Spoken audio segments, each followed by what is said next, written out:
फुले की तस्वीर पर माल्यार्पण करें।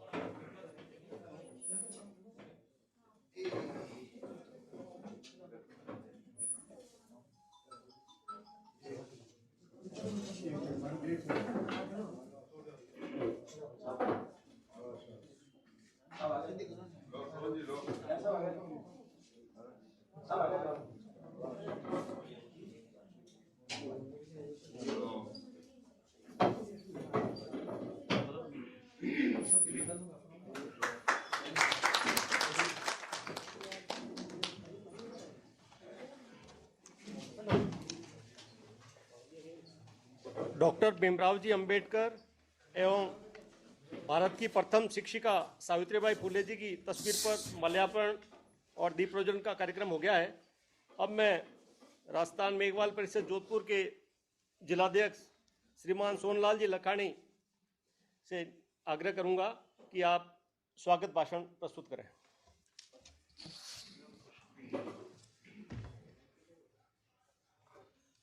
जोधपुर विकास के युग दृष्टा हमारे माननीय मुख्यमंत्री महोदय श्रीमान अशोक जी गहलोत साहब का राजस्थान मेघवाल परिषद की ओर से इस महिला छात्रावास के शिलान्यास समारोह में आप सभी आपका तहे दिल से हार्दिक स्वागत करते हैं, अभिनंदन करते हैं।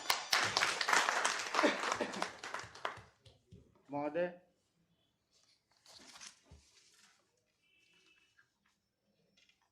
एससी की जनसंख्या में लगभग 60% जनसंख्या मेघवालों की है।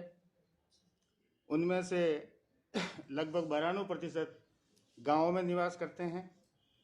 शिक्षा की दृष्टि से देखें तो 2011 के आंकड़ों के अनुसार 66% टोटल अनुसूचित जाति की शिक्षा है, जिसमें से 48% मेघवाल शिक्षा है और इसमें से भी 17% मात्र जो है वो महिलाओं की शिक्षा है।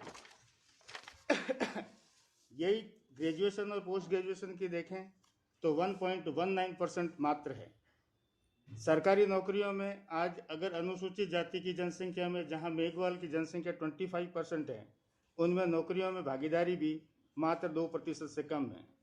महोदय, ग्रामीण परिवेश में रहने वाली महिलाएं उच्च शिक्षा के लिए अति लालायित है, परंतु सुविधा व सुरक्षा के अभाव में साक्षरता या स्कूल शिक्षा तक ही सीमित रह जाती है। इस प्रकार से महिला प्रतिभाएं उभर ही नहीं पाती और वे अपने अवसरों से वंचित रहती है। वर्तमान में श्रीमान ने जोधपुर में 10 से अधिक राष्ट्रीय स्तर के शैक्षणिक संस्थान दिए हैं। जोधपुर शहर अब शिक्षा का हब बन चुका है, लेकिन सुविधा व सुरक्षा के अभाव में इन संस्थाओं तक इन महिलाओं की पहुंच नहीं हो पाती। महोदय, इन राष्ट्रीय स्तर की संस्थाओं का लाभ ग्रामीण परिवेश की महिलाओं को तभी मिल पाएगा जब इनके लिए आवास व सुरक्षा का माहौल उपलब्ध करवाया जाएगा। यह बेड़ा मेघवाल समाज ने स्वतः प्रेरणा से लड़कियों के लिए अलग से छात्रावास निर्माण का उठाया है। मेघवाल महिला छात्रावास निर्माण मातृशक्ति को शैक्षणिक, सामाजिक, राजनीतिक व आर्थिक रूप से समृद्धि प्रदान करने की एक आधारभूत परियोजना होगी। इस परियोजना से वर्तमान परिप्रेक्ष्य में महती आवश्यकता है, तभी हमारी आधी जनसंख्या 21वीं सदी की ओर अग्रसर होगी। महोदय, इस छात्रावास का निर्माण 9 भागों में विभाजित करके किया जाना है और इसकी निर्माण अवधि 2 वर्ष निर्धारित है। मैं श्रीमान को अवगत कराना चाहूँगा कि श्रीमान के शिलान्यास के साथ ही 19 कमरों के दानदाता ने अपनी घोषणा की है और शेष जो है वो राज्य सरकार के सहयोग से निवेदन करूंगा कि 12.25 करोड़ का जो परियोजना है उसमें 10 करोड़ रुपए माननीय श्रीमान जी उपलब्ध करवाएं। मैं यह भी निवेदन करूंगा कि सोलर एनर्जी का प्लांट जो है सो कॉरपोरेट हाउसेस के CSR फंड से उपलब्ध करवाने की कृपा कराएं। इस अवसर पर मैं श्रीमान से यह भी अनुरोध करूंगा कि हमारे समाज जो अति पिछड़ा समाज है, उन्हें देवनारायण बोर्ड की भांति मेघ ऋषि बोर्ड की स्थापना कर इनके लिए भी एक पृथक से बजट आवंटित किया जाए। मेघवाल समाज को शिक्षा को बढ़ावा देने के लिए प्रत्येक तहसील स्तर पर राजकीय भूमि में से मेघवाल छात्रावास हेतु भूमि आवंटित करवाएं। महोदय, अनुसूचित जाति जनजाति को दी छात्रवृत्ति में 100% वृद्धि करते हुए इन्हें महंगाई भत्ते के सूचकांक के साथ जोड़ा जाए और जैसे जिस प्रकार राज्य कर्मचारियों को महंगाई भत्ता बढ़ता है उसी व्यवस्था से इनका भी महंगाई भत्ता बढ़ाया जाए और 1 जुलाई इसका आधार वर्ष रखा जाए। महोदय, राज्य की जनसंख्या में जहाँ मेघवाल जाति अनुसूचित जाति में 25% है, संपूर्ण जनसंख्या में 6% है, जनसंख्या के अनुरूप राजनीतिक पदों में भी इनकी नियुक्ति दी जाए। यह भी अनुरोध रहेगा कि 2 अप्रैल 2018 को आंदोलन में अनुसूचित जाति व जनजाति के विरुद्ध दर्ज हुए मुकदमों को तुरंत वापस लेने की कार्रवाई कराएं। मैं ये भी अनुरोध करूंगा कि गांव में चूंकि 92% मेघवाल रहते हैं, उनके साथ जो अत्याचार होता है और FIR दर्ज होती है, ऐसी व्यवस्था की जाए कि 2 घंटे के भीतर CMO में इसकी सूचना आवश्यक रूप से मिले। सर, ये भी अनुरोध है कि राजस्थान उच्च न्यायालय जोधपुर में नए परिसर में संविधान निर्माता डॉक्टर भीमराव अंबेडकर की मूर्ति स्थापित किया जाए। मारवाड़ जोधपुर किले के नींव में स्वेच्छा से बलि देकर शहीद हुए श्री राजाराम मेघवाल के पुश्तैनी मकान को राज्य सरकार अपने कब्जे में लेकर ऐतिहासिक धरोहर के रूप में घोषित करे। इस अवसर पर मैं श्रीमान राजेंद्र जी सोलंकी का भी आभार व्यक्त करूंगा कि इन्होंने 40 लाख रुपए JD अध्यक्ष रहते हुए 40 लाख रुपए देकर इस भवन, इस जमीन का 4 दीवारी बनाई। साथ ही इस अवसर पर इस परिषद के भूतपूर्व अध्यक्ष श्री नथुराम जी भाटी, श्री मोडाराम जी लखानी, श्री कालूराम जी सोनेल, श्री पुखराज जी कटारिया, श्री पूसाराम जी परियार और जोराराम जी, इनका भी मैं तहे दिल से आभार व्यक्त करूंगा कि इन्होंने भी इस कार्यक्रम को आगे बढ़ाया है। महोदय, मेघवाल समाज निष्ठा और ईमानदारी और सत्यता के लिए जाना जाता है। आज भी मेघवाल समाज अधिकांशतः आपके साथ है और जिस प्रकार से आपने मेघवाल समाज को प्यार और मोहब्बत दी है, जिस प्रकार से उनके विकास के काम हो रहे हैं, इसके लिए मैं परिषद की ओर से आपको ये विश्वास दिलाना चाहूँगा कि मेघवाल समाज हमेशा आपके साथ रहेगा, पार्टी के साथ रहेगा। धन्यवाद। जय हिंद, जय भारत।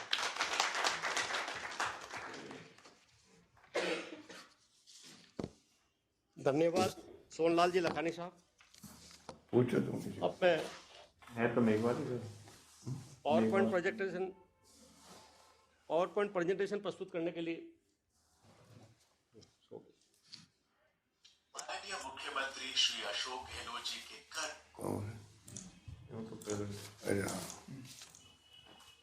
कमलों से माननीय मुख्यमंत्री श्री अशोक गहलोत जी के कर कमलों से 21 जनवरी 2022 राजस्थान मेघवाल परिषद के तत्वाधान में मेघवाल महिला छात्रावास का शिलान्यास माननीय मुख्यमंत्री श्री अशोक गहलोत साहब के कर कमलों से होने जा रहा है। 21 जनवरी 2022 मेघवाल समाज की महिलाओं के स्वर्णिम भविष्य की एक नई शुरुआत है। यह महिला छात्रावास समाज की महिलाओं के उज्जवल भविष्य के लिए मील का पत्थर साबित होगा। शिक्षा के क्षेत्र में मेघवाल समाज पिछड़ा हुआ है। महिला शिक्षा में तो बहुत ही कम महिलाएं कॉलेज स्तर की उच्च शिक्षा प्राप्त कर पाती हैं, क्योंकि महिलाओं को ग्रामीण क्षेत्र में उच्च शिक्षा का माहौल नहीं मिल पाता। आर्थिक रूप से परिवार सक्षम नहीं होने व शहरी क्षेत्र में महंगा किराया होने के कारण या फिर अनुसूचित जाति की होने के कारण छात्राओं को किराए के कमरे नहीं मिलते और भारी कठिनाइयों का सामना करना पड़ता है। इसी कारण अधिकांश छात्राएं कॉलेज स्तर की शिक्षा प्राप्त करने से वंचित रह जाती है। वहीं आज जोधपुर 10 से अधिक राष्ट्रीय स्तर के शैक्षणिक संस्थान होने से शिक्षा का हब बन चुका है, परंतु इन संस्थानों का फायदा मेघवाल समाज की बालिकाओं को तभी मिलेगा जब वे शहर आकर अपनी उच्च शिक्षा को आगे बढ़ा सकेंगी। मेन रेलवे स्टेशन से छात्रावास की दूरी 12 किलोमीटर तथा रायकाबाग बस स्टैंड से इसकी दूरी 14 किलोमीटर है। झालामंड चौराहे से मात्र 1.5 किलोमीटर की दूरी पर स्थित है मेघवाल महिला छात्रावास। राज्य सरकार से 5 बीघा भूखंड न्यायिक अकादमी झालामंड के पास आवंटित करवाई गई एवं वर्तमान में इस भूखंड पर 2 मंजिला 12.25 करोड़ की लागत से भव्य छात्रावास का निर्माण किया जाना प्रस्तावित है। इस छात्रावास में 101 कमरों के साथ ही 30 बेड की डॉर्मेट्री, कॉन्फ्रेंस हॉल, अतिथि गृह, प्रतीक्षालय, कंप्यूटर रूम, पुस्तकालय, gym, classroom, kitchen, dining hall, indoor game कक्ष, volleyball, tennis court, security guard room, warden आवास, पार्किंग व गार्डन की सुविधा उपलब्ध करवाई जा रही है। छात्रावास के मध्य में 1500 वर्ग फीट का ग्रीन एरिया तैयार किया जाएगा। वॉलीबॉल एवं टेनिस कोर्ट का निर्माण भी किया जाना प्रस्तावित है। पार्किंग हेतु 250 वाहन पार्किंग एरिया भी तैयार किया जाएगा। बिजली की निरंतरता हेतु 75 केवीए का सोलर प्लांट भी लगाया जाना प्रस्तावित है। सुरक्षा की दृष्टि से छात्रावास में सीसीटीवी की व्यवस्था भी की जाएगी।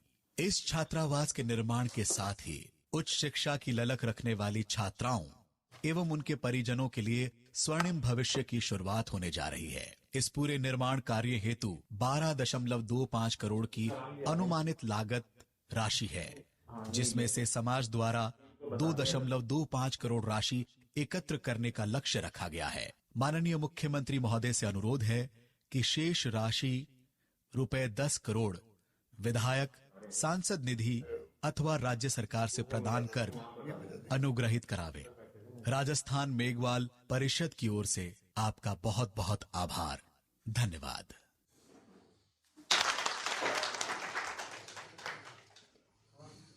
अब मैं माननीय विधायक बिलाड़ा श्री हीराराम जी मेघवाल साहब से अनुरोध करूंगा, आप अपने आशीर्वचन प्रदान करें। राजस्थान के लोकप्रिय और हमारे जन जन के लाडले आदरणीय अशोक गहलोत साहब विराजमान, यहाँ महापौर कुंती जी देवड़ा, राजेंद्र जी सोलंकी साहब विराजमान, अपने सुनील जी परियार साहब, हमारे अध्यक्ष सोहन जी लकानी साहब, महासचिव सुभाष जी और सब विराजमान महानुभावों, मेघवाल परिषद के सभी पदाधिकारियों और आए हुए सभी समाज के महानुभावों, मैं निवेदन करना चाहूँगा माननीय मुख्यमंत्री महोदय से, मेघवाल समाज के ऊपर आपकी हमेशा कृपा बनी रही।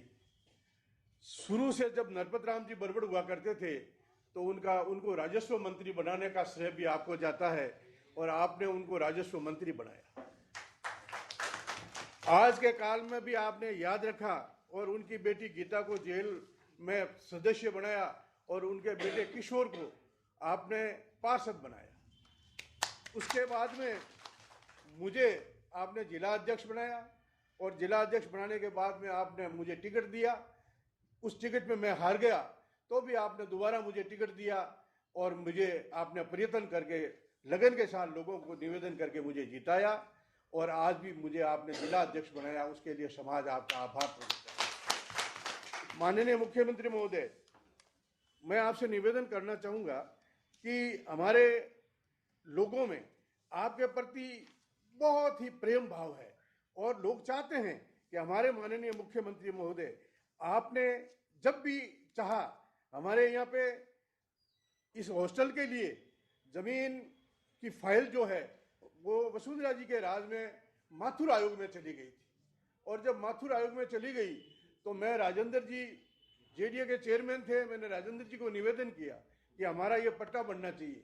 तो राजेंद्र जी ने कहा जब तक गहलोत साहब की अनुमति नहीं हो और जब तक वहां से फाइल नहीं निकलेगी तब तक पट्टा नहीं बनेगा। माननीय मुख्यमंत्री महोदय, आपने वो फाइल माथुर आयोग से निकाली हम लोगों के निवेदन के ऊपर और आपने वो फाइल निकाल करके 40 लाख रुपए पट्टे के किए हुए थे, जो 3 लाख के अंदर वो हमारे पट्टा बनवाया और वो माथुर आयोग से फाइल आपने निकाली। इसी प्रकार से हमेशा जो है, आज भी भाई घनश्याम बैठे हैं, इनको भी आपने जो है हमारे ये सावित्रीबाई फुले और अम्बेडकर साहब के जो मूर्ति लगाने की कमेटी है उनका आपने इनको अध्यक्ष बनाया। तो हमारे समाज में जब भी रहा है आपका बहुत सहयोग रहा है। हम आपके सहयोग से ही सब कुछ आज चल रहे हैं। रामदेवरा के अंदर भी आपने जब हमने निवेदन किया तो हेमाराम जी मंत्री थे, तो हेमाराम जी ने कहा मुख्यमंत्री जी के परमिशन बिना मिल नहीं सकती, तो हम लोगों ने आपको निवेदन किया और आपने तुरंत हेमाराम जी को कहा भाई आप निःशुल्क जमीन दो, और रामदेवरा में धर्मशाला के लिए आपने हमें निःशुल्क 5 बीघा जमीन दी। ये जमीन भी 5 बीघा वहां दी। उसके बाद में हमारे डालीबाई का मंदिर है, डालीबाई के मंदिर में क्या हुआ कि वो कुछ लोगों के नाम से पहले जमीन खरीदी हुई थी, तो जब वो लोगों की डेथ हुई तो उनके पूर्वजों के नाम की वो फाइलें हो गई और वो जो पट्टा है वो हो गया। उसके बाद में जब हमने पता किया कि भाई ये संगठन बनाया जाए और ट्रस्ट के नाम की जमीन की जाए, तो ट्रस्ट के नाम से जब बात आई तो 14 लाख रुपए की रजिस्ट्री बनी, बताया कि 14 लाख रुपए होंगे। तब हम लोग आपके पास में आए और आपने कहा आपको कोई करने की जरूरत नहीं है, मैं पूरे माफ कर दूंगा, और आपने 14 लाख रुपए माफ कर दिया हमारे रजिस्ट्री। इस प्रकार से माननीय आपने हमारे काम करने में कोई कमी कसर नहीं छोड़ी। अब हमारा ये है छात्रावास, इसमें अब हम आपसे पुरजोर मांग करते हैं कि आप इसमें ज्यादा से ज्यादा फंड दे करके कम से कम 5 करोड़ रुपए दें, ताकि हमारा ये मामला जम जावे और ये हमारा समाज जो है आपकी ओर ही देख रहा है। हम कुछ 15-20 कमरे तो बना रहे हैं और बाकी आपको बनाना पड़ेगा।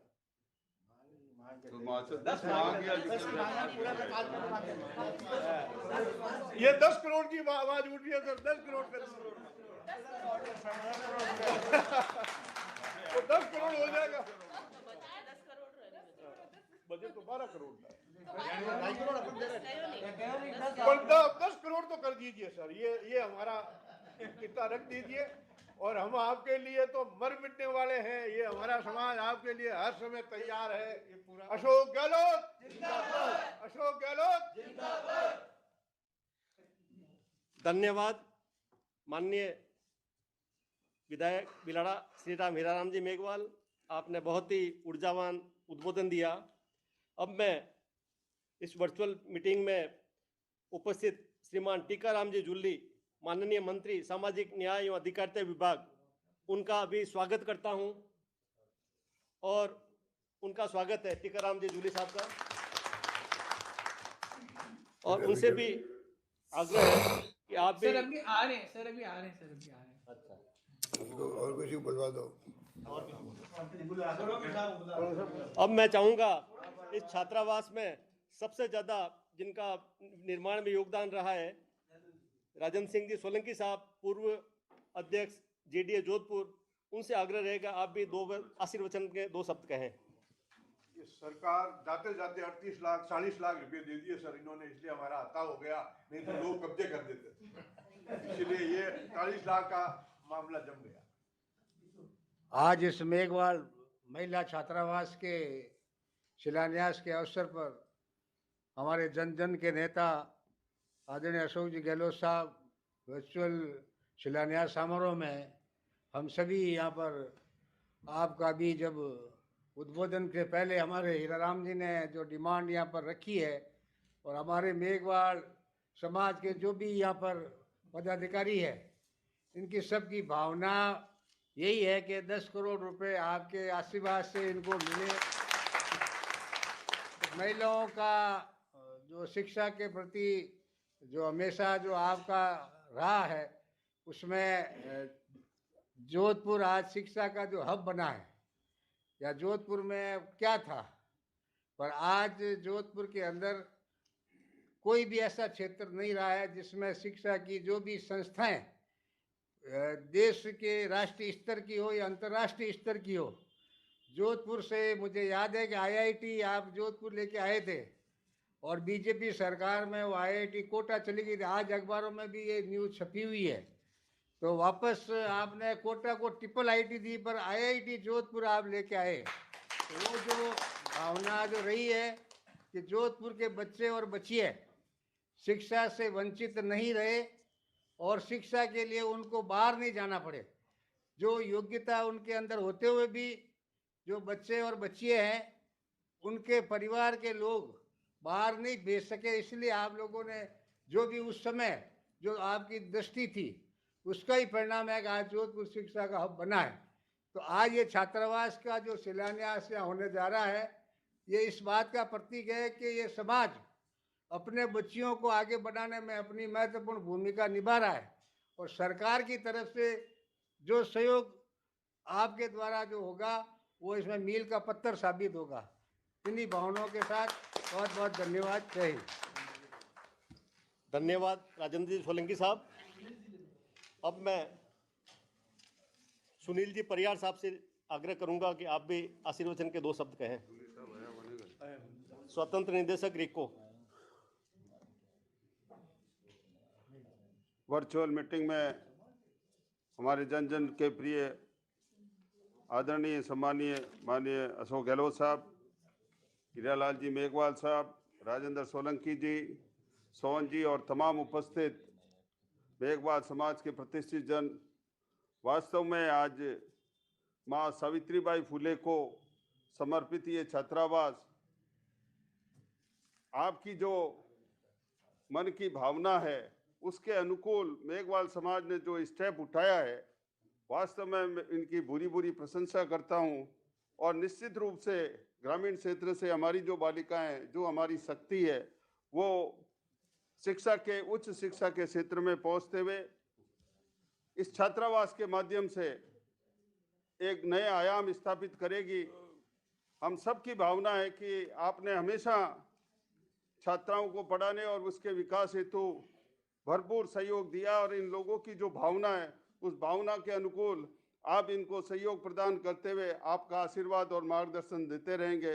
मैं पुनः हम सब लोगों की तरफ से मेघवाल समाज का बहुत बहुत साधुवाद व्यक्त करना चाहते हूँ कि आपने माँ सावित्रीबाई फुले का जो सपना है उसको पूरा किया। धन्यवाद। जय हिंद। धन्यवाद सुनील परियार साहब। अब आज की वर्चुअल शिलान्यास कार्यक्रम में श्रीमान टीकाराम जी जूली साहब, माननीय मंत्री सामाजिक न्याय एवं अधिकारिता विभाग भी पधारे हैं। आपका भी बहुत बहुत स्वागत, अभिनंदन।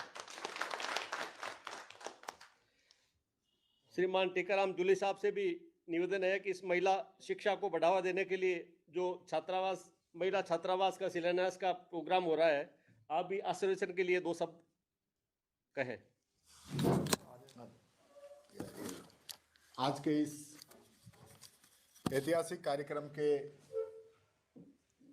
मुख्य अतिथि हमारे प्रदेश के यशस्वी मुख्यमंत्री और जोधपुर की धरा के ऐसे लाल, जिन्होंने जोधपुर ही नहीं पूरा राजस्थान और पूरे देश के अंदर जिन्होंने हमारा नाम किया है, ऐसे आदरणीय अशोक जी गहलोत साहब, यहाँ उपस्थित हमारे एमएलए साहब हीरालाल जी, अन्य उपस्थित सभी अधिकारी कर्मचारीगण, मेघवाल समाज के सम्मानित जिला अध्यक्ष जी और उनके कार्यकारिणी के सभी पदाधिकारीगण, मैं बधाई देना चाहूँगा मेघवाल समाज को कि जिन्होंने आगे बढ़ते हुए बच्चों की शिक्षा के लिए जो ऐतिहासिक काम की आज शुरुआत की है। यहाँ बच्चों के लिए हॉस्टल जो बनेगा उसकी शुरुआत आज हुई है। और मैं कहना चाहूँगा कि सावित्रीबाई जी की जो पहली महिला शिक्षिका बनी, जिन्होंने महिलाओं के लिए एक जागरूकता की शुरुआत की और महिलाओं के हित की बात की, आज उन्हीं बातों को आगे बढ़ाते हुए बाबा साहब अम्बेडकर ने इस पिछड़े वर्ग, दलित वर्ग और महिलाओं के उत्थान की जो बात की, उन्हीं का नतीजा है कि आज हम लोग यहाँ तक पहुँचे हैं। और उस विचारधारा को अगर कहीं किसी ने आत्मसात किया तो कांग्रेस पार्टी है, जिसने इस दलित वर्ग को पहली बार इसकी पीड़ा को समझा और इसको आगे बढ़ाने का काम किया। आज कांग्रेस की देन है जो दलितों को आरक्षण मिला, जमीन मिली, आज हमें समानता का अधिकार मिला, वो सब कांग्रेस पार्टी की देन है। और मैं यह धन्यवाद देना चाहूँगा, प्रत्यक्ष को प्रमाण की जरूरत नहीं है। हम जहाँ पे बैठे हैं, जिनके सानिध्य में बैठे हैं, हमारे प्रदेश के यशस्वी मुख्यमंत्री अशोक जी गहलोत साहब, जिन्होंने पहली बार 1 नहीं, 2 नहीं, 3 नहीं, 4 दलित समाज से कैबिनेट मंत्री बनाकर इस समाज को बहुत बड़ा गौरव और एक अवसर प्रदान किया। मैं कहना चाहूँगा कि आदरणीय गहलोत साहब ने इस प्रकार के निर्णय लिए, इस वर्ग को आगे बढ़ाने के लिए, इस वर्ग की पीड़ा को समझते हुए, इस वर्ग के, मैं देखता था कि हमारे जो समाज को छात्रवृत्ति मिलती थी, थोड़ी थोड़ी छात्रवृत्ति मिलती थी, आज उसमें कितने गुना वृद्धि की है, वो गहलोत साहब की देन है। आज अंबेडकर साहब के नाम पे लॉ यूनिवर्सिटी यहाँ पे शुरू की गई पिछली बार, लेकिन बीजेपी सरकार ने उसको बंद किया। लेकिन वापस हमारी सरकार आने के बाद में वापस दलितों के लिए बाबा साहब अंबेडकर के नाम पे जो यूनिवर्सिटी की स्थापना की, एक बहुत बड़ा मील का पत्थर साबित होगी।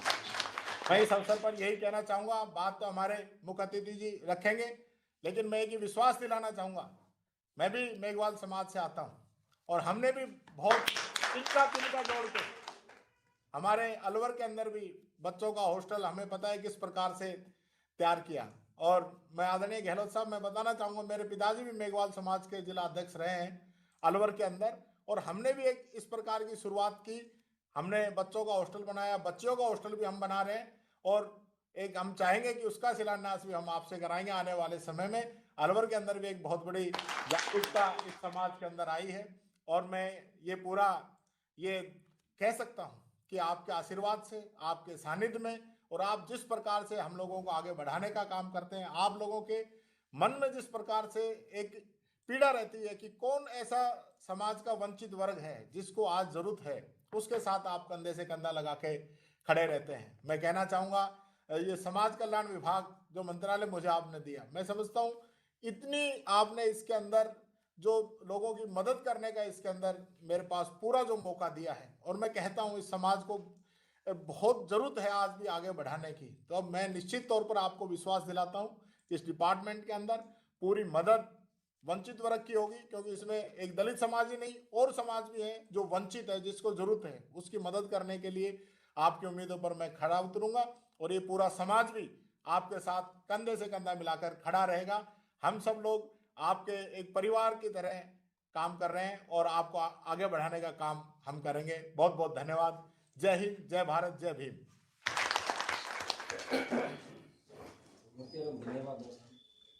धन्यवाद टीकाराम जी जूली साहब।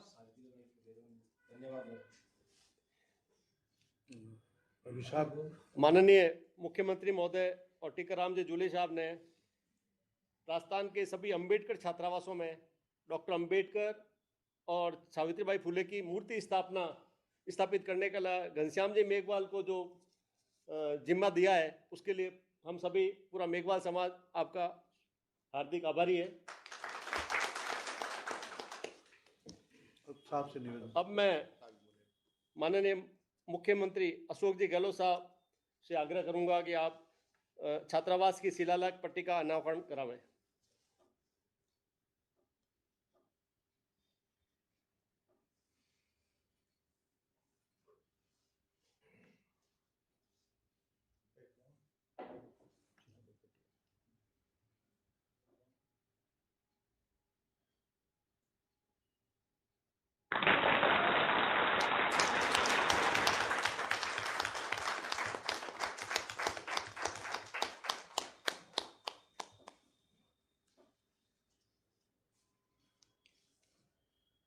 अब जन जन के हृदय सम्राट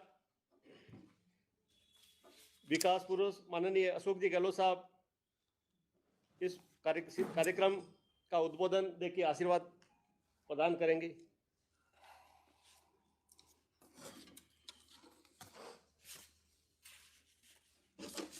हमारे सामाजिक न्याय मंत्री टीकाराम जूली साहब,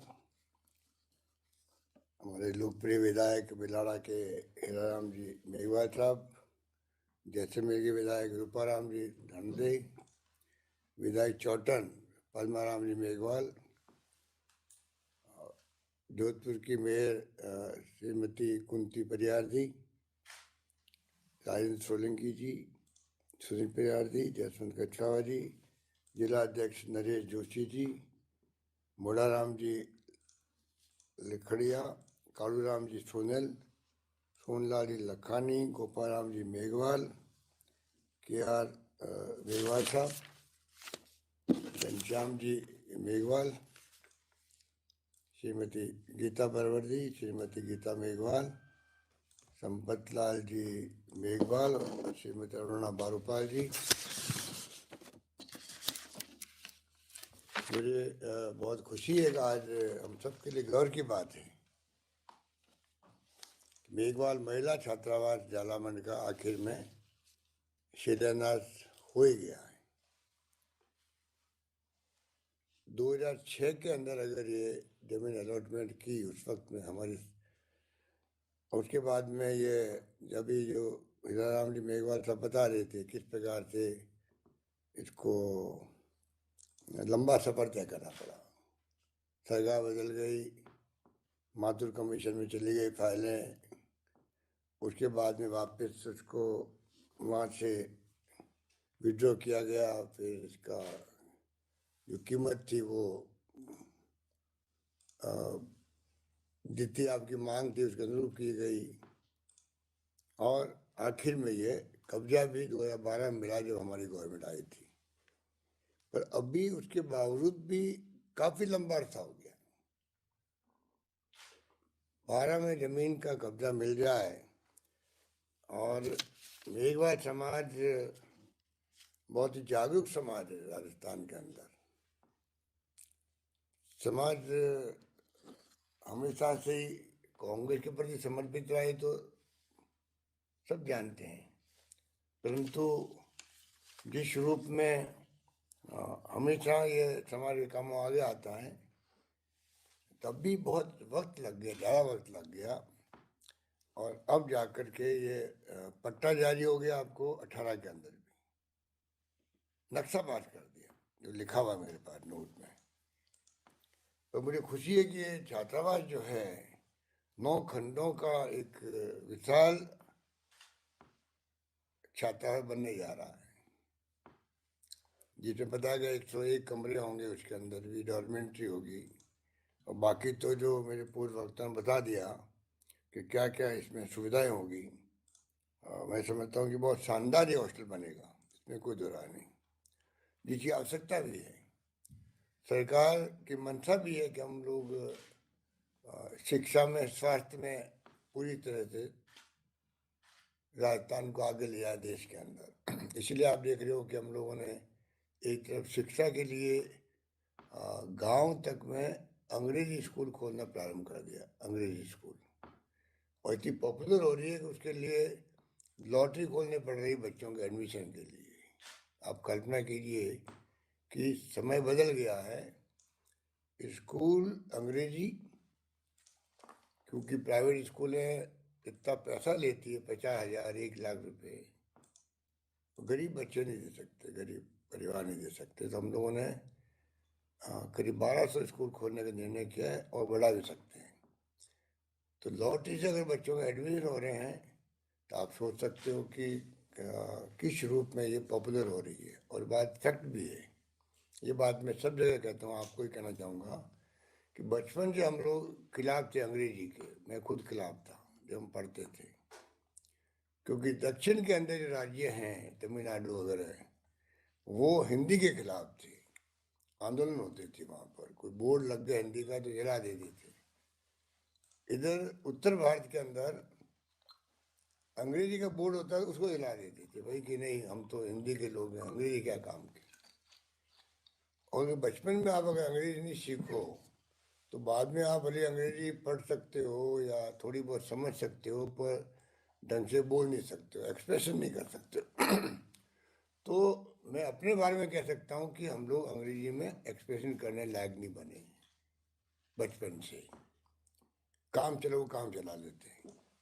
पर अब जमाना बदल गया है। जो राजीव गांधी ने कहा था कि 21st सेंचुरी में देश को ले जाना है, और कंप्यूटर, मोबाइल फ़ोन दुनिया मुट्ठी में हो गई है, पूरा ज्ञान आपका भरा पड़ा है, जो आपके पास टेलीफोन है, मोबाइल फ़ोन, स्मार्टफोन, उसके अंदर पूरी दुनिया की जानकारी आप मिनटों में, सेकंडों में ले सकते हो। ये क्रांति है दुनिया की, दुनिया में भी है, देश में भी है, हर व्यक्ति के साथ में है। अब अगर हम लोग खाली जो जाति के नाम पे हम सम्मेलन करें, या जाति के नाम पे हम लोग कोई स्लोगन दे रहे हैं, उससे काम नहीं चलने वाला है। अब तो वही जाति आगे बढ़ेगी,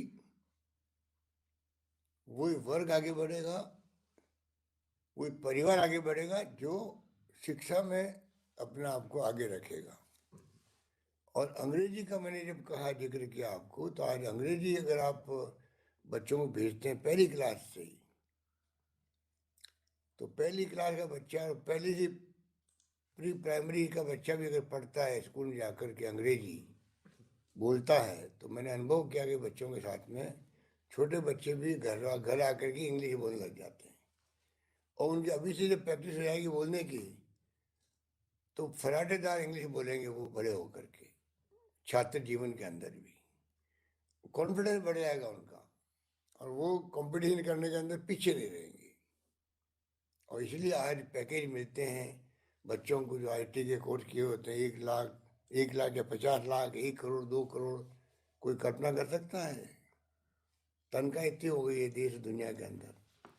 इसलिए सबसे ज़्यादा शिक्षा में जोर देना आवश्यक है। और ये कदम आपने सही उठाया है कि बिना हॉस्टल निर्माण के, अगर बिना हॉस्टल के तो लड़के भी पढ़ नहीं सकते बेचारे शहर में आकर के। आप देख रहे हो कि आज़ादी के वक्त से ही जो स्कूल है जोधपुर में बनी है, ये सुमेर हायर सेकेंडरी स्कूल हो जहाँ मैंने खुद ने पढ़ाई की है, या महेश स्कूल हो, या सदा स्कूल हो, या प्रताप स्कूल हो, उस वक्त के ज़माने में समाज के हिसाब से स्कूलें बनाई गई और जो आज भी चल रही है, अच्छा प्रबंधन कर रही है। उसी रूप में ये छात्रावास जो बनेगा, उस जमाने के अंदर भी हॉस्टल बनते थे, 13 हॉस्टल बन गया या कोई नाम से हॉस्टल बन जाते थे। और जिनके हॉस्टल बनते थे उनके गांव के बच्चे भी आके वहाँ रह जाते थे और पढ़ाई कर लेते थे। वरना कई बार शहरों में आके, पहली बात तो शहरों में आने का ही संकोच होता था बच्चों को, गांव के बच्चों को। पता नहीं, उस जमाने की बात मैं कर रहा हूँ, अब तो बहुत जमाना बदल गया है। उस जमाने में शहर में आते ही चमकते थे बच्चे, वो जमाना भी था 30-40 साल पहले। और जो गरीब परिवार है, शेड्यूल कास्ट के भाई बहन हैं, उनके लिए और बड़ी मुसीबत थी। आम नागरिक के बच्चे भी आने में संकोच करते थे, शहरों से ही चमक बैठी हुई थी।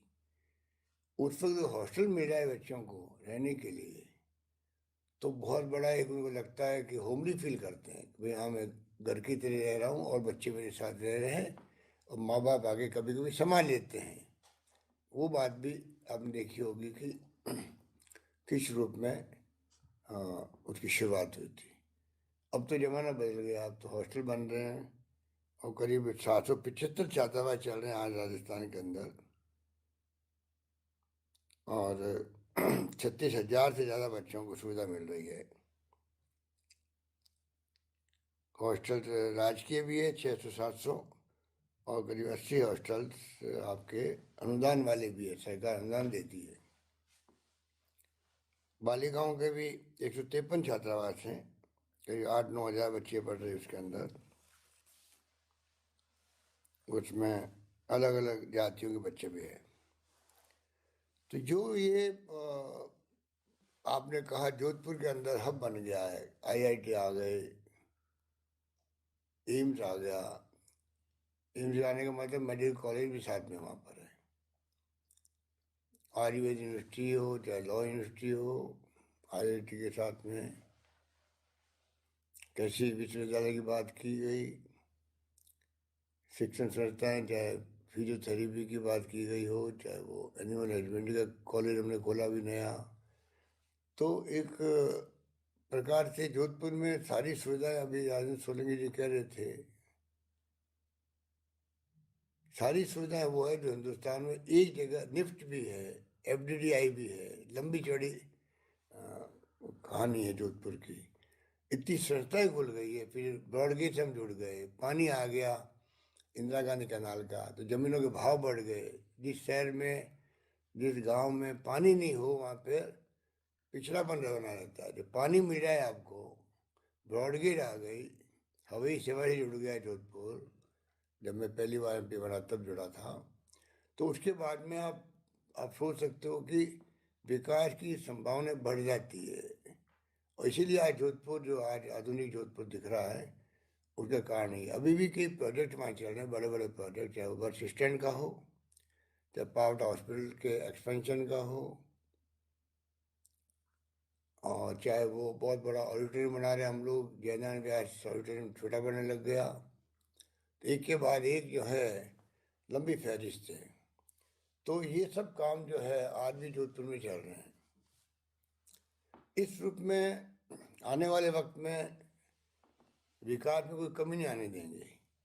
आपने जो बीड़ा उठाया है ये बहुत बड़ा बीड़ा उठाया है, और मैं समझता हूँ कि अब 9 खंडों का बनेगा 12.5 करोड़ तो आज की बात है। जब बनेगा तब ये पता नहीं 15 करोड़ का होगा, 20 करोड़ का होगा, कुछ पता नहीं किसी को भी। समझे आप? आपने क्या तो दिया कि 10 करोड़ दे दीजिए, 5 करोड़ दे दीजिए। हीरालाल जी ने तो 5 करोड़ कहा, आप लोगों ने 10 करोड़ की बात कर ली। परंतु ये हॉस्टल अगर मुझे इस प्रकार बुला के अगर शिलान्यास करवाएंगे और 10-10 करोड़ की मांग करेंगे तो मुझे भी जाना ही बंद करना पड़ेगा, क्योंकि ये सरकार में कोई प्रोसेस होता है पैसे देने का भी।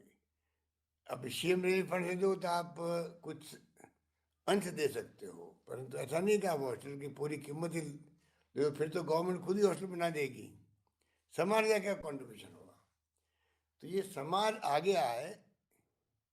समाज का मतलब कोई 15-20 ठेकेदार नहीं, गांव में जो हमारे कार्यकर्ता है, परिवार है, चाहे 5 रुपये लो, चाहे 100 रुपये लो, चाहे 1000 रुपये लो, उनको लगेगा हाँ ये शानदार जो हॉस्टल बन रहा है उसमें हमारी भागीदारी है। समाज के मतलब ये होता है, तब जाके समाज की खुशबू साथ चलती है उस हॉस्टल के। और जो पैसा देगा गांव में आपको बच्चियों के लिए, हॉस्टल के लिए, वो बच्चियों को भेजने के लिए भी उत्साह होगा उनके अंदर। हाँ हमने कंट्रीब्यूट किया हॉस्टल के अंदर, हमारी बच्ची आगे रहेगी जहाँ मैंने 5,000 रुपये दिए, 25,000 रुपये दिए। तो ये समाज की रीति रिवाज की बात है कि समाज सब मिलकर के बनाए, उसी से आपका हॉस्टल भी कामयाब होगा। हॉस्टल बच्चे वो आएगी जिनके परिवार के लोगों ने कंट्रीब्यूट किया, वो भी आएंगी, और जो कंट्रीब्यूट नहीं कर पाए हैं वो भी आएंगी। इस प्रकार एक शानदार हॉस्टल बनेगा। सरकार की तरफ से इतने मैं कह सकता हूँ कि जो CSR फंड होते हैं आजकल कंपनियों के, उससे मैं कोशिश करूँगा कि आपको अधिक से अधिक मैं मदद करवाऊँ। ये मैं आपसे वादा करना चाहता हूँ। हीरालाल जी इनकी ड्यूटी है कि कोऑर्डिनेट करेंगे मेरे साथ में, जूली साहब के साथ में। गोविंदानी मेघवाल साहब आज साहब ने उनको कहा ही नहीं होगा। आपके मेघवाल समाज के 2 कैबिनेट मंत्री बने, 75 साल में कभी ऐसा नहीं हुआ। 75 साल में पहली बार 4 कैबिनेट मंत्री बने SC के, 2 मेघवाल बने हैं, गोविंदा मेघवाल और जूली साहब। तो ये तो पहली बार ही हुआ है। बिल्कुल पहली बार हुआ, आपका आशीर्वाद है सर। और कोई कमी नहीं रहेगी, आप निश्चिंत रहो। आप थोड़ा इसमें लग जाएंगे तो पैसा कमी नहीं आती है, पैसे कहीं ना कहीं आ ही जाते हैं। समाज देगा, चाहे कोई इंडस्ट्री वाले देंगे, चाहे सरकार का कुछ कंट्रीब्यूट होगा, आपको कोई तरीका निकल के पैसा ही पूरा इकट्ठा होगा, हॉस्टल बनेगा। और प्लानिंग आप करो। ये कभी आपने लंबे अरसे बाद में आपने 1 खंड शुरू किया 1.5 करोड़ 2 करोड़ का, वो नहीं चलेगा। आप 9 खंड जो आपके हैं, 9 खंड की स्कीम एक साथ बनाओ, जिसके समय वो पूरा हो जाए तो उसकी एस्केलेशन नहीं हो, भाव नहीं बढ़े। वरना महंगे का जमाना है, बढ़ता 25-20 करोड़ का जाएगा। तो फिर आप कहो कि आधा अधूरा ही पड़ा हुआ, 1 खंड बन गया, 2 खंड बन गए, अधूरा रह गया। जब इतनी बड़ी योजना बना ली आपने 9 खंड वाली, तो इसमें आप सक्षम हो। आप सक्षम मतलब कि आप अगर कोशिश करेंगे तो कहीं ना कहीं रास्ता निकल जाएगा। और मैं खुद आपके साथ खड़ा हूँ, निश्चिंत रहो। पर ये काम जो आपने हाथ में लिया, ये काम पूरे 9 खंडों का, आपका जो आर्किटेक्ट है उसने अच्छा नक्शा बनाया मेरे ख्याल से, और जो आपने प्रेजेंटेशन दिखाया था मुझे उसने इम्प्रेस किया। मैं समझता हूँ आर्किटेक्ट साहब को कहो कि यार इसको काम को हमें टाइम पे पूरा करना है। 1 खंड नहीं, आपके 9 खंड का काम भी करीब 7 साल चले, और 1-2 साल में ये पूरा हो जाए। सरकार के 23 में चुनाव हुए, उसके पहले पहले हॉस्टल बने, तब तो मजेदारी है। और आप जो एमएलए बने हो, अब नरपत राम बरवड़ साहब के साथ बाद में तो आप ही बने हो जोधपुर में। नरपत राम जी बरवड़ साहब को हमने रेवेन्यू मिनिस्टर बनाया, आपको याद ही है। वो भी इतिहास की बात थी, आज़ादी के बाद पहली बार कोई छत्तीसगढ़ का व्यक्ति रेवेन्यू मिनिस्टर बना था। बिल्कुल सर। इसलिए आपने तो मेरी बहुत तारीफ कर दी कि मैंने क्या क्या आपके लिए किया। वो तो मेरा फर्ज है, क्योंकि मैं बचपन से ही मुझे मालूम है कि हम लोग समाज से जुड़े रहे हैं, तो इसलिए कोई कहने की आवश्यकता ही नहीं है। इसलिए मैं इतना ही कह सकता हूँ आपको, कहने की तो बहुत सारी बातें। देखो, ये हॉस्टल बनने हो, सुविधाएं देनी हो, स्कूल खोलने हो, बहुत बड़ी बात होती है। भारत सेवा संस्थान जो पावटा में चल रहा है, वहाँ हम कुछ नहीं कर रहे हैं, खाली बच्चों के बैठने की व्यवस्था कर दी। आप कल्पना कीजिए कि 100-150 बच्चे वहाँ बैठते हैं खाली, उनके लिए चाय का प्रबंध कर दिया हम लोगों ने, 15-20 एसी लगा दिए, पानी, चाय और एसी सुविधा, बैठने की कुर्सियाँ। उसके कारण से वहाँ बच्चे RS में, RPS में आ रहे हैं, कंपटीशन में पास हो रहे हैं। क्योंकि गरीब बच्चे हैं, घर में माहौल नहीं होता पढ़ने का, घर में जगह नहीं होती पढ़ने की, मोहल्ले में और बच्चे खेलते हैं तो डिस्टर्बेंस होता है अंदर। और अगर बच्चे वहाँ आ गए तो दूसरे बच्चे जो आएंगे दूसरी कम्युनिटी के हों, कोई छत्तीसी कौम के हों, आप पर मिलेंगे जुलेंगे, कॉन्फिडेंस बढ़ता है, माहौल मिलता है पढ़ने का उनको, और उसी से आपस में एक दूसरे सेव करते हैं, उससे वो लोग कॉन्फिडेंस से फिर एग्जाम देते हैं, पास होते हैं। मैं आपको एग्जाम्पल दे रहा हूँ ये कि खाली बैठने की सुविधा करने मात्र से ही इतना बड़ा काम होने लग गया। और जो कोचिंग क्लासेस करते हैं, जब हज़ारों रुपए लेते हैं फीस के, वहाँ भी वो बैठाते हैं खाली वहाँ पर लेक्चर आते हैं पढ़ाने के लिए। ये कोचिंग क्लास नहीं है, खाली बैठने की सुविधा है। और मेरे ख्याल से जसवंत सिंह जी बैठे हैं और नरपत सिंह जी, ये लोग कुछ कभी कभी बुलाते होंगे किसी लेक्चर को, अगर सुविधा हो गई तो कैजुअली, उसी से काम चल रहा है। मैं आपको एग्जाम्पल दे रहा हूँ कि शिक्षा में हमें जोर देना बहुत आवश्यक है।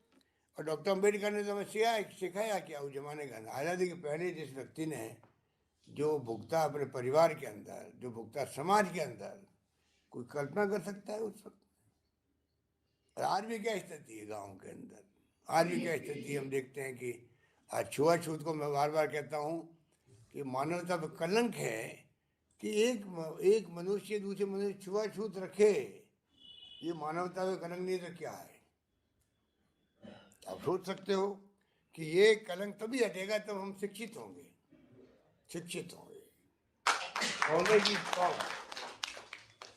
नॉलेज इज पावर, जिसके पास ज्ञान है वो पावरफुल। आजकल वो जमाना ही आ गया है कि नॉलेज बढ़ाना बहुत आवश्यक है, और उसके लिए समाज के जो अग्रणी लोग होते हैं उनको आगे आना पड़ेगा।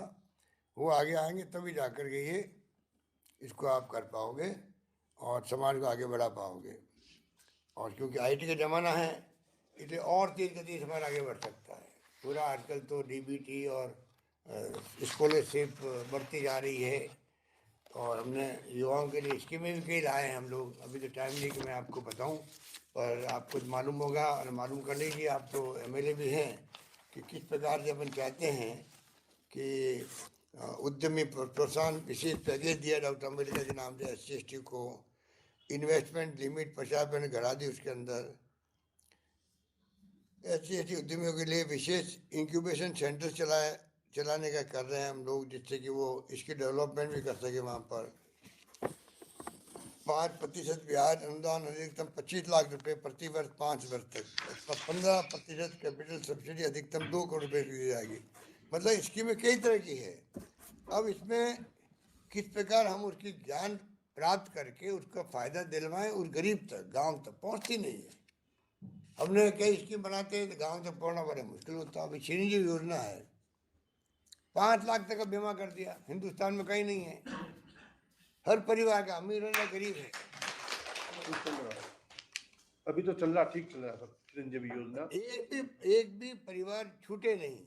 अगर 860 रुपये 50 रुपये देने की स्थिति किसी की नहीं है, हालांकि हर एक की होती है, पर मान लो किसी किसी की नहीं है, आप इंतजाम कर दीजिए, अपने दोस्तों ने कर दीजिए, आप खुद दे दीजिए, मुझे कह दीजिए मैं दे दूंगा, पर एक परिवार भी छूटना नहीं चाहिए, हमारी कोशिश होनी चाहिए, जिससे कि वो प्राइवेट में और पब्लिक में जाकर के सरकारी अस्पताल में जाकर के इलाज फ्री करवा सके। ये इस प्रकार से हमें मतलब ये सब काम करने पड़ेंगे, तब जाकर के मैं समझता हूँ कि कर पाएंगे जो भी करना है, क्योंकि मैं रोज़ देखता हूँ एक्सीडेंट हो जाते हैं।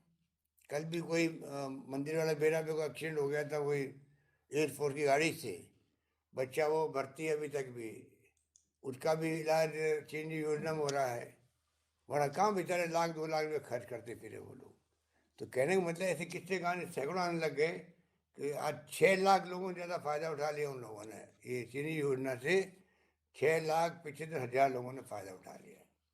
तो आज करोड़ों रुपये का फ्री में इलाज हो रहा है। बताइए आप, करीब 3,000 करोड़ से ज़्यादा हम दे रहे हैं प्रीमियम उसका, 3,000 करोड़ से ज़्यादा, कि गरीब सबका, गरीब हो अमीर हो, सबका बीमा हो गया। तो ये तमाम बातें मैंने आपको कही। डॉक्टर अम्बेडकर यूनिवर्सिटी के बारे में बता दिया आपको कि किस प्रकार से बंद किया, आपने खुद ने कहा कि आज उसको वापस शुरू किया हमने। हमें तो आश्चर्य होता है, हिंदुस्तान के इतिहास में कोई यूनिवर्सिटी एक्ट बनता है असेंबली के अंदर, एक्ट बनने के बाद में जो यूनिवर्सिटी बनती है वो कभी बंद होती नहीं है। पहली बार वसुंधरा जी ने 2 यूनिवर्सिटी बंद कर दी, हरदोई जोशी यूनिवर्सिटी पत्रकारिता की और डॉक्टर अम्बेडकर यूनिवर्सिटी। बताइए आप, जो संविधान निर्माता है उनके नाम की यूनिवर्सिटी, नाम में उनका था, पर फिर बंद कर दिया। तो इसलिए बातें तो कहे इतनी कम है, पर मैं उम्मीद करता हूँ कि मेघवाल समाज आगे आके दलित वर्ग जितना भी है उन सबको कोऑर्डिनेट वो करे। जो समाज आगेवान होता है उसकी ड्यूटी होती है दूसरे अपने भाइयों को भी साथ ले, उनकी मदद करे, जिनको जरूरत है मदद की आपकी, ये भावना होनी चाहिए। और ओबीसी के लोगों में भावना होनी चाहिए कि वो SC ST लोगों को साथ लेके चले। जनरल कास्ट लोगों की भावना होनी चाहिए कि वो ओबीसी को भी, SC को भी, ST को भी साथ लेके चले। तो ये भावना हम सब रखेंगे, तब जाकर के मैं समझता हूँ कि जो मैं बार बार कहता हूँ कि इस देश के अंदर जो तनाव और जो माहौल बन गया हिंसा का, वो बहुत ही खतरनाक है। हम सबको भाईचारे से, प्रेम से, मोहब्बत से, सद्भावना से रहना पड़ेगा, सत्य व अहिंसा के रास्ते पे चलना पड़ेगा। हमने सरकार में तो शांति व अहिंसा का विभाग खोल दिया, अभी तो निदेशालय है, विभाग बन जाएगा। आप सोच सकते हो कि राजस्थान एकमात्र राज्य देश के अंदर जिसने एक नया विभाग खोला है। तो इस प्रकार से हम चाहेंगे कि सब तरह से आपको पूरी इमदाद मिले और उसी रूप में हम लोग आगे बढ़ सकें। यही बात कहता हुआ मैं आप सबका बहुत ही आप सबको मुबारकबाद देता हूँ, बधाई देता हूँ। यारलाल जी आपके सानिध्य सब बैठे हुए हैं, मेयर साहब बैठी हुई है, कुंती जी, गीता बैठी हुई, सब बैठे हुए हैं। मुझे तो आना नहीं हुआ, मैं अच्छा लगता कि मैं वहाँ आके प्रोग्राम करके मैं खुद इसका शिलान्यास करता, और ज़्यादा खुशी मुझे होती। पर ये 2 साल ऐसे निकले ज़िंदगी के कि जिसमें 2 बार तो मुझे कोरोना हो गया है, और मैं आप सबसे प्रार्थना करना चाहूँगा कि कोरोना को आप इजी मत लो। ये दूसरा जो मृत्यु दर तो बहुत कम है, दूसरी लहर में बहुत मृत्यु दर बहुत ज़्यादा थी, तो लोग लापरवाह हो गए हैं। आप तो सब लोग बैठे हुए हैं गीता की छोड़ के, मास्क लगाए हुए, पर बाकी जो लोग हैं मास्क लगाएं, ध्यान रखें, क्योंकि ये ओमिक्रॉन भी जो है ये भी मृत्यु दर नहीं हो रही है, क्योंकि वैक्सीनेशन हो गया है हमारे यहाँ पर, 94% वैक्सीनेशन हो गया राजस्थान के अंदर।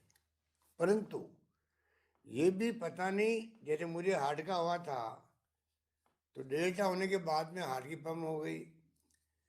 जो आपका ये कोरोना के बाद में किसी को हार्ट का, किसी को लंग्स का, किसी को किडनी का, किसी को अस्थमा, किसी के पैरालिटिक अटैक हो जाता है। पूरी तरह की सब तरह की खबरें पूरे देश के अंदर है, दुनिया के अंदर है। तो पोस्ट कोविड प्रॉब्लम आ जाती है। अब ये पता नहीं पोस्ट कोविड ये ओमिक्रॉन आपको कैसा रखेगा, वो तो आने वाले वक्त बताएगा। पर ये भी मैं कह सकता हूँ अनुभव के साथ में, मुझे भी ओमिक्रॉन हुआ था, सेकंड टाइम अभी हो गया। अभी तक मुझे तकलीफ हो रही है, और मुझे नहीं हो रही है, जितने मेरे यहाँ पे बातचीत होती है आपस के अंदर, सबको कोई उनको होती रहती है, खांसी होती रहती है, बलगम आता है, सांस बढ़ता है, कई प्रॉब्लम आती है। तो ये कोई बीमारी हो, ओमिक्रॉन हो चाहे वो डेल्टा हो, क्योंकि हम बच गए हैं। अब मैं ये वैक्सीन लगने के कारण से वो इम्पैक्ट नहीं जो कि हो सकता है। अमेरिका के अंदर सारे हॉस्पिटल भरे पड़े हैं। अमेरिका जैसे विकसित मुल्क में अस्पताल भरे पड़े हैं मरीजों से। हिंदुस्तान में अस्पताल खाली है क्योंकि वैक्सीन अच्छा हुआ हमारे यहाँ। वहाँ 25% लोगों ने वैक्सीन नहीं करवाया, विकसित राज्य होने के बावजूद भी। वैक्सीन का विरोध करते हैं वो लोग सड़कों में आकर के। कई हर राज्य की, देश की, जर्मनी की अलग स्थिति है, इटली की अलग है, यूके की अलग है, इसराइल की अलग है, रशिया की अलग है, और चाइना का तो मालूम नहीं पड़ता वहाँ क्या होता है। तो कहने का मतलब ये है कि आप इसको सबको समझाओ कि अभी भी जोधपुर, जयपुर सबसे ज़्यादा संख्या में बढ़ने वाला ओमिक्रॉन है, जहाँ संख्या जोधपुर, जयपुर, उदयपुर 3 जगह पर, और भी सब जगह फैल गया है। इसलिए इसका भी आप ध्यान रखें। और अच्छा लगता है, मैं वहाँ आता तो ठीक होता, पर क्योंकि मैंने कहा चलो इसी बहाने एक प्रोग्राम तो हो ही होगा, मैं साथ में काम भी शुरू हो जाए। अब आप मुझसे शिलान्यास करवा दिया हिरालाल जी, अब आपने इस काम को टॉप प्रायोरिटी दो आप इस काम को। बिल्कुल सर, आपके पीछे भी पूरा परिवार, बाकी के जो है वो करना ही है। आपको तो करना ही करना है सर, ताकि अभी तो मैं हमारा आपको, अभी मैंने एक प्रोग्राम किया तो कौन सा पार्टा दिया, अभी जाटव समाज का हॉस्टल का शिलान्यास हुआ था जयपुर में सर। अभी थोड़े दिन पहले, तो मैंने 5 लाख रुपए उनको दिए थे सिंबॉलिक। तो अभी मैं आपके 5 लाख की तो मैं घोषणा कर रहा हूँ सीएम रिलीफ फंड से। वो तो क्या है, सीएम रिलीफ फंड तो गरीबों के लिए, कोई एक्सीडेंट हो गया, कर गया, छोटा मोटा काम आता है उसके लिए। पर आपके बाकी जो है, जी सर, बाकी मैंने आपको कहा आप प्लानिंग करो पूरे 12.5 करोड़ की, मैं आपके साथ हूँ। आपको 6,000 दिलवाएंगे, गवर्नमेंट दिलवाएंगे, कोई रास्ता निकालेंगे जिससे हॉस्टल पूरा हो जाए। तो हॉस्टल बनना चाहिए, आप दिमाग में रखो। हाँ ठीक है, हॉस्टल बनना चाहिए, टाइम बाउंड बनना चाहिए, हम लोग सब मिलके बनाएंगे इसको, ठीक है। अशोक जी गहलोत, बहुत बधाई है, शुक्रिया। अशोक जी गहलोत जिंदाबाद। सोनलाल लखानी अध्यक्ष आपके राजस्थान मेघवाल समाज के, और आप सभी को, साथियों को जो बैठे हुए अलग अलग जगहों पर, मुझे बताया गया कि भोपालगढ़ में भी और हाँ सब जगह। चौटन में पता नहीं कहाँ कहाँ बैठे हुए हैं आपके साथी। हाँ सर, मुझे अच्छा लगा, सबसे बातचीत हुई, जैसलमेर में बैठे हुए हैं। हाँ सर, तो सब लोग मिलके आज आपने बड़ा काम हाथ में लिया है। बहुत बहुत शुभकामनाएं मेरी, धन्यवाद। धन्यवाद श्रीमान अशोक जी गहलोत साहब, आपने आशीर्वचन देकर हौसला अफजाई करके हमारे में एक नई ऊर्जा का संचार किया है। और आज के कार्यक्रम में, इस कार्यक्रम को सफल बनाने के लिए, शोभा बढ़ाने के लिए पधारे सदैव हीराराम जी मेघवाल साहब, राजन सिंह जी सोलंकी साहब, सुनील जी परियाड़ साहब, जसवंत सिंह जी कछवा साहब, श्रीमती कुंती जी देवड़ा, टीकाराम जी जूली साहब, नरेश जी जोशी साहब, मोडाराम जी लिखणिया, कालूराम जी सोनेल, सोहन जी लखानी साहब, गोपाराम जी मेघवाल, KR मेघवाल साहब कमिश्नर साहब, घनश्याम जी मेघवाल साहब, श्रीमती गीता जी मेघवाल, अयूब साहब, भिकाराम जी चूनिया, गीता जी बरवड़, संपत जी मेघवाल साहब, अरुणा जी बारूपाल, नतमल जी खींची, दाऊराम जी मेघवाल, रमेश जी पंवार,